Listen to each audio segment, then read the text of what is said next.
Role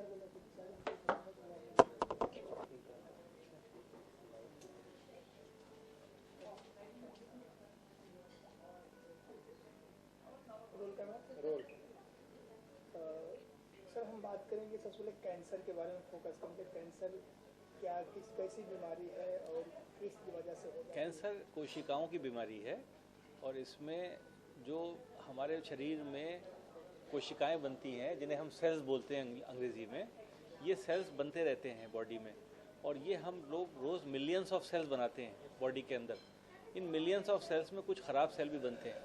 उन ख़राब sales का एकत्रित हो जाना और उनका ख़त्म ना होना, ये कैंसर की बीमारी कहलाती है कि वो एकत्रित हो गए और फिर वहाँ पर उनको बॉडी पहचान नहीं रही है, उन्हें रिकॉग्नाइज नहीं कर रही है, उन्हें पैदा होता रहने दे रही है, उसे हम कैंसर की बीमारी बोलते हैं।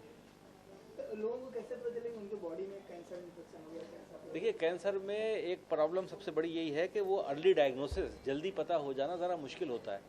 तो नियमित रूप से आदमी अपने शरीर पे ध्यान रखे कि उसका वज़न तो नहीं घट रहा है, उसे बुखार तो नहीं रहता है, भूख ठीक लगती है, ऐसा तो नहीं डायरिया रहने लगा, या कहीं शरीर से खून रिस रहा हो, या सर में दर्द होने लगा, या कोई छाती में अगर कैंसर है तो खांसी आ रही है तो खांसी ठीक नहीं हो रही है, टीबी का इलाज कराना शुरू कर दिया।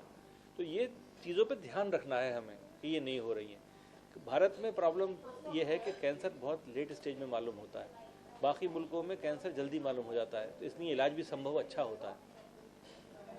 बात करूँ कि जैसे कि कभी कोई सिर दर्द या जो आपको तो इसका जो है क्या पूरा बॉडी चेकअप करवाना पड़ता है? देखिए, बॉडी चेकअप नहीं कराना पड़ता है। मान लीजिए डॉक्टर के पास जाएंगे, वो देखेगा सर में दर्द हो रहा है लेकिन आँख की रोशनी पे भी फ़र्क पड़ा है तो हो सकता है ट्यूमर हो।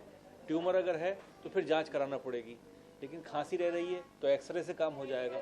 पेट का कैंसर अगर शक कर रहे हैं तो अल्ट्रासाउंड भी कुछ हद तक बता देगा हमें। तो वो नियमित रूप से थोड़ी बहुत जाँचें हैं करते रहना चाहिए। या ये कि छाती रोग है औरतों में, ब्रेस्ट कैंसर है, उसमें उनको खुद पता होना चाहिए कि कोई गांठ तो नहीं पैदा हो रही है। इलाज की बात करेंगे तो आपने जो इलाज शुरुआत की जो थेरेपी आपका वो किस बेसिस पे आप? हम लोग इम्यूनोथेरेपी करते हैं। इम्यूनोथेरेपी का मतलब है कि बॉडीज़ की जो इम्यूनोलॉजी है, शक्ति लड़ने की कैंसर से, उसको लेबोरेटरी में पैदा करना। तो इसमें शरीर से पेशेंट का ब्लड लेके उस ब्लड से WBC वाइट सेल्स को निकालते हैं और वाइट सेल्स को कैंसर से लड़ने वाला सेल शरीर के बाहर बनाते हैं और उनको दोबारा से शरीर में वापस डाल देते हैं। तो इससे कैंसर पे रोकथाम बहुत अच्छी हो जाती है और कैंसर दोबारा आने की जो संभवता होती है वो ख़त्म कर देते हैं बीमारी। ये प्रतिक्रिया कितने दिन पूरी हो जाती है? ये हम लोग 3 महीने में इलाज करते हैं और इसमें 6 बार मरीज़ को दवाई चढ़ाई जाती है। एक बार उसका रक्त लेके हर 15 दिन के अंतर पे एक बार दवाई लगाते हैं और 3 महीने में ये कोर्स पूरा हो जाता है।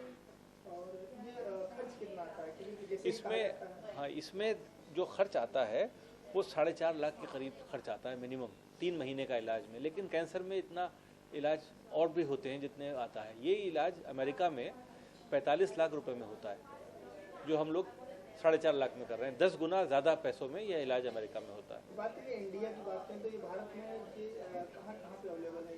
ये हम लोगों के तो इस वक्त 5 सेंटर हैं इंडिया में। एक बेंगलोर में है, चेन्नई में है, और ये हमारा कोची में है, गुड़गांव, दिल्ली और नोएडा में है। मलेशिया में हमारा कुआलालंपुर में सेंटर है। लेकिन हम लोगों का विचार ये है कि हम मुंबई में भी सेंटर अपना स्थापित करें। जैसे आज की मीटिंग में टाटा मेमोरियल में हुआ था तो उन्होंने मुझे खास इन्विटेशन दिया था कि आप आके अपने रिजल्ट्स के बारे में बताइए कि कैसे रिजल्ट्स आ रहे हैं। तो पहला स्पीकर मैं ही था आज टाटा में। बात है आज की जो मीटिंग्स थी, जो वहाँ स्पीकर थे, तो क्या रिस्पॉन्स रहा? बहुत अच्छा रिस्पॉन्स रहा। यहाँ पर जो टाटा मेमोरियल अस्पताल है, वहाँ की जो रिसर्च टीम है वो अभी रिसर्च कर रही है। उन्होंने क्लिनिकल ट्रायल कोई स्टार्ट ही नहीं किया है। उन्होंने खुद ही बताया कि ये इम्यूनोलॉजी पे क्लिनिकल ट्रायल एक्ट्रेक है, वो स्टार्ट करेगा। हम लोग 8 साल से काम कर रहे हैं। हमारे पास हज़ारों मरीजों की रूपरेखा है कि जिनको हमने ये इलाज दिया और जिन्हें इससे फ़ायदा हुआ। वो यही पूछने को उन्होंने बुलाया था कि हमें कितना फ़ायदा मिला इससे काम से। जो आपने शुरुआत किया है, आपका कहीं न कहीं आपने शुरुआत मैंने अलीगढ़ में टीचिंग में था, माइक्रोबायोलॉजी मेडिकल कॉलेज में। मैं एसोसिएट प्रोफेसर की जगह काम करता था और वहाँ से मैंने ना ये जो ट्रेनिंग ली है वो जापान में और US के प्लेटफॉर्म से ली है, लैब से ली है, और फिर अपना सेंटर खोला पहली बार भारत में, क्योंकि मेडिकल कॉलेज में स्टार्ट नहीं हो पा रहा था। तो मेरी मिसेज भी काम करती हैं, ये भी डॉक्टर हैं इसी फील्ड में, और मैं ज़्यादा बोलता हूँ, ये खामोश रहती हैं, लेकिन काम इनका भी उतना ही है। तो ये भी इसी फील्ड की रिसर्चर हैं। जी मैम, हम आपसे जानना चाहेंगे कि आपकी क्या राय, जो ये मुंबई में आप शुरुआत करने जा रहे हो, कैंसर भी एक लाइलाज बीमारी हो चुका है, डर बना हुआ है, ये डर कितना लोगों के दिल से दूर हो जाए? मैं तो इस बात पे बिल्कुल बिलीव नहीं करती कि कैंसर से डरना चाहिए हमको। और कैंसर एक it's a very treatable disease, जैसे और सब डिजीज़ हैं उतना ही ट्रीटेबल कैंसर भी है। तो एक तो ये फियर नहीं होना चाहिए हम सबके माइंड से, इसको निकालना चाहिए। इसमें आप लोगों का भी कंट्रीब्यूशन होना चाहिए कि कैंसर को ट्रीटेबल बनाएं हम।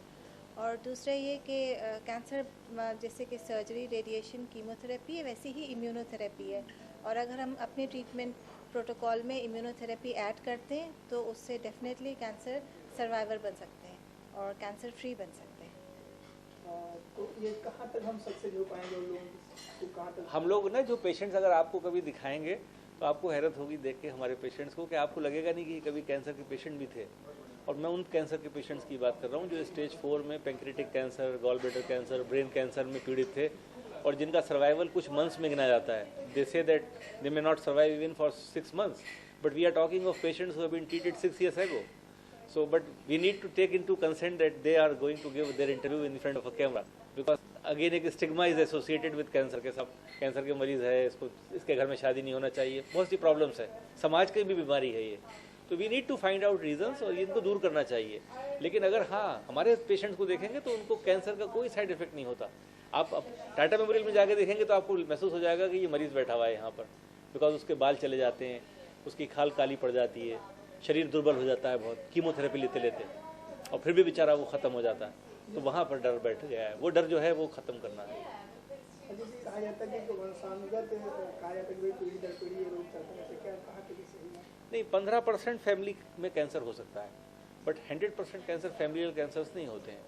15% कैंसर्स वो भी जब होता है जब 3 लोगों को फैमिली में कैंसर हो, जैसे कि घर के 3 मेंबर्स को जो ब्लड रिलेशंस हैं उनको अगर कैंसर हो तो फैमिलियल कैंसर के चांसेस रहते हैं। लेकिन हमने ऐसे पेशेंट्स का भी ट्रीटमेंट किया है, बल्कि ऐसे हेल्दी लोगों का ट्रीटमेंट किया है जिनकी फैमिलियल कैंसर्स थे। जैसे जापान में पेट का कैंसर बड़ा कॉमन है। मेरे पास ऐसे कुछ लोग फैमिली के आए जिन्होंने कहा कि हम प्रिवेंटिव वैक्सीन लगाते हैं, थेरेपी, इम्यूनोथेरेपी प्रिवेंटिव, और वो 8 साल पहले दिया था, अभी ठीक है। तो ये भी है कि वो भी प्रिवेंशन करता है ये। तो पहले तो जागरूकता आना चाहिए मरीज को कि वो मरीज जो है वो सोचे कि उसका क्या इलाज करना है, उस इलाज से क्या रिजल्ट मिलेगा। अंधाधुन जाके डॉक्टर का आज काम ये हो गया, कैंसर के डॉक्टर का, माफ़ कीजिएगा मैं आपसे ऐसी बात बोल रहा हूँ, कि वो कहता है तुम शेर के सामने आ गए, अब तुम्हारे पास कोई उपचार नहीं, जो हम कह रहे हैं वो करते रहो। उसी में सारा मामला ख़राब होता चला जा रहा है। तो ये जो डर पैदा करके इलाज किया जा रहा है ये ठीक नहीं है। जैसे डर की बात की जाए तो कैंसर का जो पेशेंट होते हैं लास्ट स्टेज जो आते हैं तो ढेर सारे पेन होते हैं, कोई दवा काम नहीं करती दर्द द्वारा, उनमें भी ये इलाज बहुत कारगर साबित हुआ है। मरीज का भूख लगना, दर्द खत्म हो जाना, मॉर्फिन से वापस मॉर्फिन के बगैर जिंदगी गुजार लेना भी मुमकिन हुआ है इस थेरेपी से। जी। तो ऑडियंस जो हमारे आप दर्शक देख पा रहे हैं उनको क्या संदेश है? देखिए, सबसे बड़ी बात यह है कि कैंसर जो है वो लाइलाज बीमारी नहीं है।